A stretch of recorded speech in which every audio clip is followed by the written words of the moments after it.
Anant, for one more day, Anant.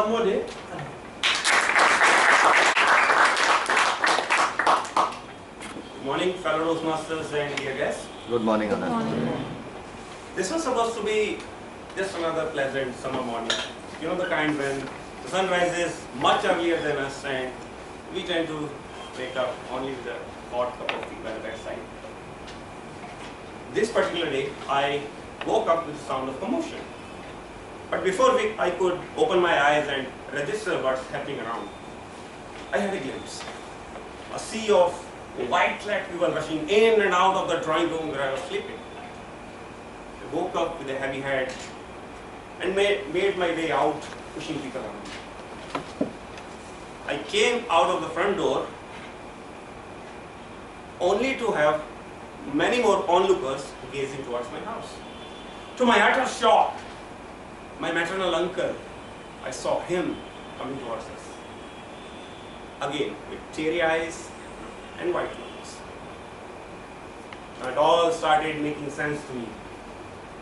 Like a big jigsaw puzzle coming together, piece by piece. Who can be? I must not think of even guessing it. I have to rush back inside. I went inside shouting like a madman. Out of my way, you people, out of my damn way. I went inside and noticed my mother sitting on the floor, crying it away. Standing beside was my father, pretty much numb and silent in a great place. My younger brother consoling my kid sister. Well, if everyone was hale and hearty, who in another's name they were crying for? Out of curiosity, I took a few steps forward and looked at the corpse lying down there, which was the reason for all this pandemonium. As soon as I took a look at its face, my eyes popped out. Skin turned pale. The blood running through my veins frozen. And my heart would have stopped, except it was already stopped. Yes, it was me, rather my corpse, lying down there on the floor. Wasn't it, right? I was. My parents were inconsolable. My siblings were trying to hold back their tears. My uncles and aunts were quite visibly shell-shocked, and so were the cousins. Even my friends in the neighborhood and the cute girls from neighborhood were sobbing. One knows how popular he is only after he dies, right? As soon as my best friend passed right through me, it dawned upon me that I had lost my physical existence. Out of habit, I yelled at him. "Oi, stupid! What's wrong with you? Why can't you guys just notice that I am here?" It was all futile. I tried to hold and stir them up, but I couldn't even touch them. After a lot of struggle to make my voice be heard, I sat beside my own corpse, exhausted, tried to make sense out of it. I just sat there, tried to listen to the thoughts of my near and dear ones gathering around. I could hear my mom's thoughts, with whom I had a fight last night over her choice of vegetables for the dinner. I could hear her sobbing, "Come back, son. I won't ever again make tinde, karele, kaddu, etc. in this home ever again."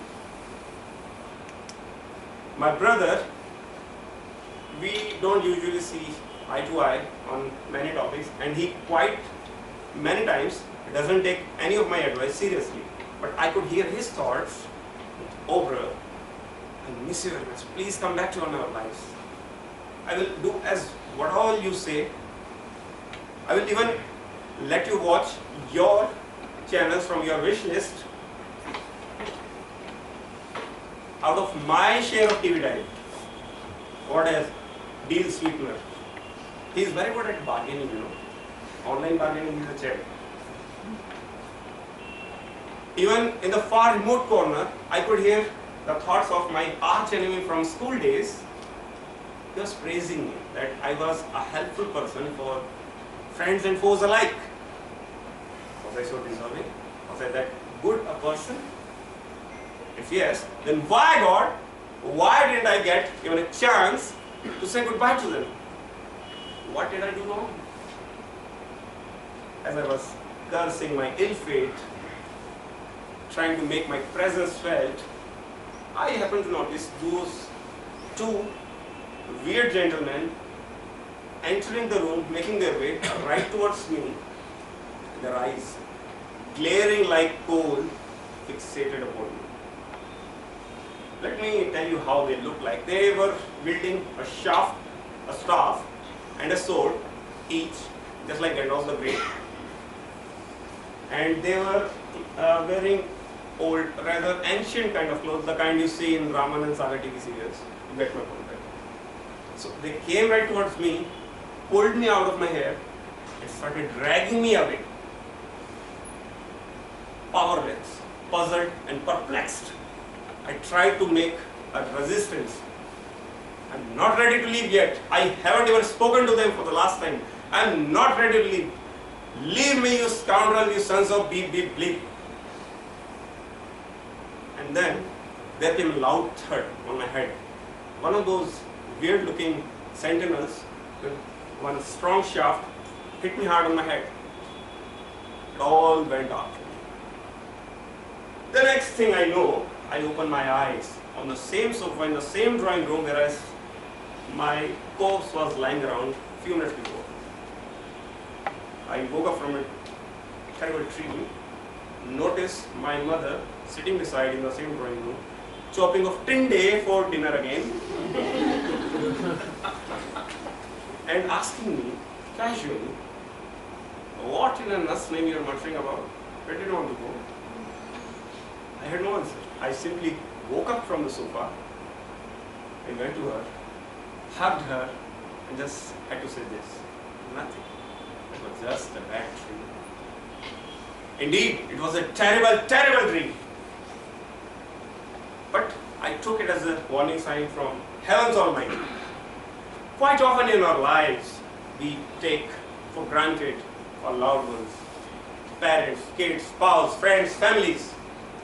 How often do we realize that we might not give even a chance to say goodbye to them? How often do we realize this will be our last meeting with them? This might be. I'm not saying I am always on my best behavior. Quite honestly, I have done regrettable mistakes in life and lost some precious people in my life. But isn't it a food for thought for all of us? How about starting right now, appreciating all the people who exist in our lives, appreciate their presence, not take for granted? I think we can, right?